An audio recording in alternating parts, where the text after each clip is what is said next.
नमस्कार सभी को। आज मैं आपको सुनाने जा रही हूँ आषाढ़ अमावस्या की कथा। कर्नाटक में अमावस्या को भीमना अमावस्या के रूप में मनाया जाता है। भीमना अमावस्या की कथा के अनुसार एक ब्राह्मण दंपति काशी यात्रा पर जाने के इच्छुक थे, पर वे ऐसा करने में असमर्थ थे क्योंकि उनकी एक युवा सुंदर बेटी थी जिसकी लंबी तीर्थ यात्रा पर उसे अपने साथ में नहीं ले जाया जा सकता था। इसलिए उन्होंने फैसला किया कि उसे ब्राह्मण के भाई और उसकी पत्नी की सुरक्षा में रख दिया जाए ताकि अपनी यात्रा वे कर सकें। इस तरह अपनी बेटी को अपने भाई के पास छोड़कर यात्रा पर निकल पड़े। तीर्थ दूर स्थानों पर होने के कारण ब्राह्मण दंपति बहुत दिनों तक घर वापस नहीं लौटे।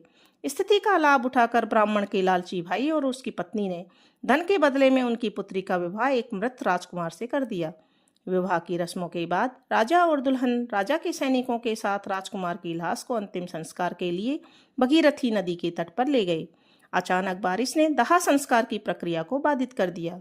लोग लड़की को उदास अवस्था में छोड़कर घर वापस भागने लगे, लेकिन उस लड़की ने आशा नहीं खोई और वहीं अपने पति के पास रुकी रही। उसने कलकम्बा नामक 2 दीपक जैसी संरचनाएं बनाई और अपने माता पिता के द्वारा सिखाए गए अमावस्या व्रत की शुरुआत की। वहां से गुजर रहे एक जोड़े ने लड़की की प्रार्थना और समर्पण को देखा तो उसकी असहाय अवस्था के बारे में पूछा।